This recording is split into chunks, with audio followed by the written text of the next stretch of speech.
आपदा प्रबंधन के बिल पर मुझे अपनी बात कहने का मौका दिया।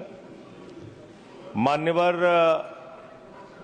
जब देश में कहीं भी राष्ट्रीय आपदा आती है तो उसमें केंद्र सरकार का रोल, राज्य सरकार का रोल, तमाम सामाजिक संस्थाओं का रोल, राजनीतिक पार्टियों का रोल और एक एक व्यक्ति की भूमिका महत्वपूर्ण हो जाती है, वरना आप राष्ट्रीय आपदाओं से निपट पाना बहुत मुश्किल होता है। मान्यवर, मैं आज हाथ जोड़ के विनती करूंगा, कम से कम ऐसे विषय पे बोलाबाली न किया जाए, टोका टाकी न किया जाए।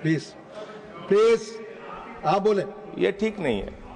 मान्यवर, हर व्यक्ति के जीवन के कई पहलू होते हैं, सामाजिक, राजनीतिक, और मैं ऐसी घटनाओं का न सिर्फ न्यूज चैनल पे, टीवी पे गवाह रहा हूं, बल्कि जाके ऐसी घटनाओं के वक्त में काम किया हूं। मेरी शहीद चंद्रशेखर आजाद जी के नाम पे एक संस्था थी, आजाद समाज सेवा समिति।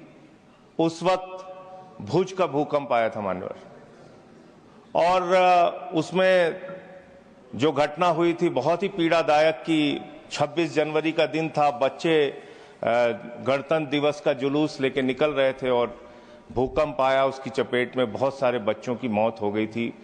जॉर्ज फर्नांडिस साहब उस समय रक्षा मंत्री थे, जॉर्ज साहब एनडीए के संयोजक थे और उन्होंने उस समय बयान दिया था, रक्षा मंत्री भी थे संभवतः, उन्होंने बयान दिया था कि 1 लाख लोगों की मौत हुई है। बहुत बड़ी घटना थी, बहुत बड़ी त्रासदी थी मानवर। अब ये समझ में नहीं आ रहा था कि उसमें हम लोगों की भूमिका क्या हो सकती है। एक उत्तर प्रदेश के सुल्तानपुर के छोटे से जिले में रहने वाली छोटी सी संस्था के किसी कार्यकर्ता की भूमिका क्या हो सकती है। तो हमने शहर के लोगों को, व्यापारियों को, तमाम संस्थाओं को एकत्रित किया, जुलूस निकाला शहर के अंदर, चंदा इकट्ठा किया।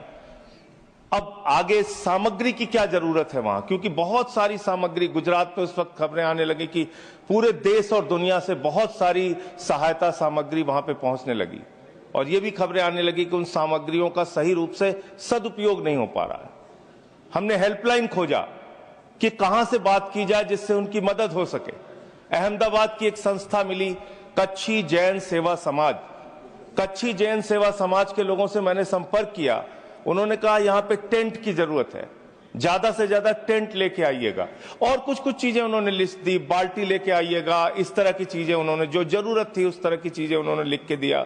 उस वक्त मुझे याद है मैं कानपुर गया, कानपुर से वहां से त्रिपाल वगैरह इकट्ठा करके, जो उनको जरूरत थी, टेंट की जरूरत थी, वो सारी चीजें इकट्ठा करके, और रेल मंत्री उस समय ममता जी थी, उन्होंने एक बहुत अच्छा ऐलान किया था कि जो भी व्यक्ति गुजरात के भूकंप में सहायता के लिए जाना चाहता है उसको कोई टिकट का किराया नहीं लगेगा, और जो सामग्री लेके जाना चाहता है वो सामग्री वहां पर लेके जा सकता है लोगों की मदद के लिए।